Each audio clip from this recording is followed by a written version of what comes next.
بسم اللہ الرحمن الرحیم۔ اللہ تبارک و تعالی جل جلالہ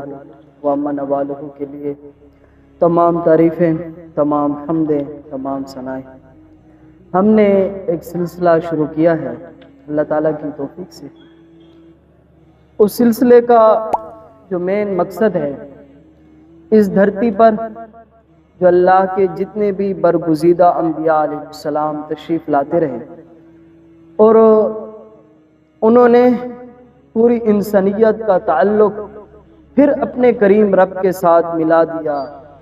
انسانیت کے روٹھے ہوئے لوگوں کو پھر اپنے خالق حقیقی کے ساتھ ملایا۔ وہ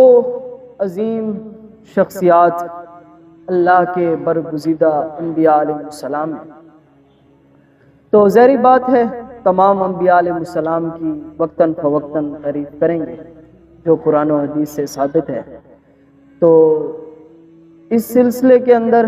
میں نے مناسب یہ سمجھا کہ ہم نے اپنے محبوب حضرت محمد مصطفیٰ صلی اللہ علیہ وسلم کا کلمہ شریف پڑھا ہے، تو مناسب میں نے یہ سمجھا کہ آج کی گفتگو کا آغاز مناقب امام الانبیاء علیہ السلام و سیدنا محمد صلی اللہ علیہ وسلم سے ہی ابتدا کی جائے، تاکہ جو کلمہ پڑھنے کا حق ہے وہ بھی ادا ہو، اپنے پیغمبر اور اپنے محبوب کے ساتھ محبت کے جو گفتگو کا عنوان ہے اس میں بھی برکت ہو، ہماری گفتگو کے اندر بھی برکت ہو۔ پھر اس میں ایک جو کی ورڈز کے طور پر استعمال کیا جاتا ہے وہ یہ ہے کہ حضرت محمد مصطفیٰ صلی اللہ علیہ وآلہ وسلم کو اللہ تعالیٰ نے معجزاتی شان سے مالا مال فرمایا، بہت زیادہ، یوں سمجھیں کہ سراپا معجزہ بنا کر اللہ تبارک و تعالیٰ جل جلالہ نے اپنے محبوب حضرت محمد مصطفیٰ صلی اللہ علیہ وسلم کو بنا کر بھیجا، بے مثل و مثال بنا کر اس کائنات کے اندر بھیجا۔ جیسے اللہ کے محبوب ہیں اس دھرتی پر، اسی طرح اور کسی شخص کو نہیں بنا۔ اور جب مختلف کفار کی جانب سے حضرت محمد مصطفیٰ صلی اللہ علیہ وسلم کو اذیتیں دی گئیں، مختلف اعتراضات کیے گئے، مختلف طرح سے یہ دعوے کیے گئے کہ اللہ کے رسول ہیں آپ، تو آپ ہمیں کوئی معجزہ دکھائیں، تو اللہ تبارک و تعالی جل جلالہ نے تو اپنے محبوب کریم صلی اللہ علیہ وسلم کو یہ بھی اپنی لاریب کتاب کے اندر فرمایا، ان الذین کفروا سواء علیہم اانذرتہم ام لم تنذرہم، کہ بے شک جن لوگوں نے کفر کیا ہے آپ انہیں ڈرائیں یا نہ ڈرائیں وہ ایمان نہیں لائیں، لیکن میرے نبی کریم صلی اللہ علیہ وآلہ وسلم نے جو حق اور سچ کا میدان تھا اس کو نہیں چھوڑا۔ جب بھی کفار کی جانب سے اعتراض ہوا کہ آپ ہمیں کوئی معجزہ دکھائیں، تو اللہ کے رسول صلی اللہ علیہ وسلم نے ہر وقت ان کو معجزہ دکھانے کے لیے آپ اللہ کی توفیق سے حاضر تھے۔ جب کفار کی جانب سے، ابو لہب کی جانب سے اور ابو جہل کی جانب سے یہ کہا گیا کہ اگر آپ اللہ کے رسول ہیں تو آپ ہمیں ایسا معجزہ دکھائیں، اللہ کے رسول صلی اللہ علیہ وسلم نے اس سے ماقبل بھی مختلف معجزے دکھائے، اس دھرتی پر یا زمینی معجزات دکھائے، لیکن انہوں نے ان کی ہٹ درمی بڑھتی گئی،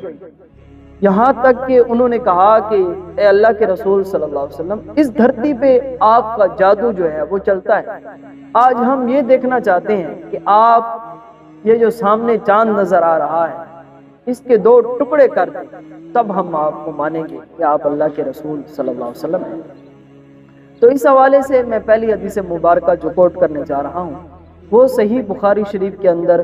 کتاب المناقب کے اندر یہ حدیث پاک موجود ہے، اور پھر صحیح مسلم شریف کے اندر بھی یہ حدیث پاک موجود ہے کتاب المناقب کے اندر، اور پھر جامع ترمذی شریف کے اندر یہ حدیث پاک موجود ہے۔ گویا کہ سیاستہ کے مختلف کتب کے اندر یہ حدیث پاک موجود ہے۔ انس بن مالک رضی اللہ تعالیٰ عنہ، حضرت انس بن مالک رسول کریم صلی اللہ علیہ وسلم کے مشہور صحابی رسول اور خادمین رسول، فرماتے ہیں ان اہل المکہ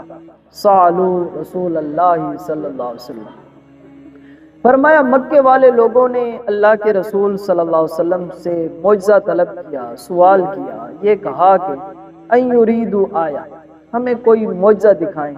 ہمیں کوئی نشانی دکھائیں۔ فاراہم شقاق القمر،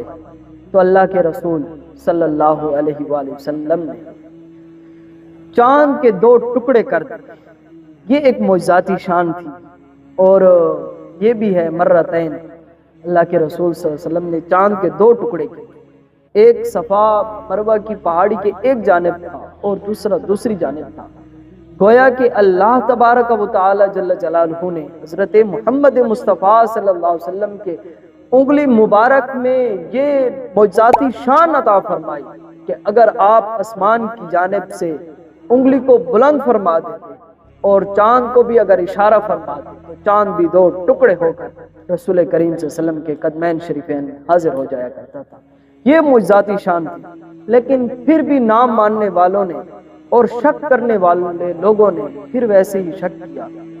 اور یہ کہہ دیا معاذ اللہ کہ آپ تو معاذ اللہ جادوگر ہیں، ایسی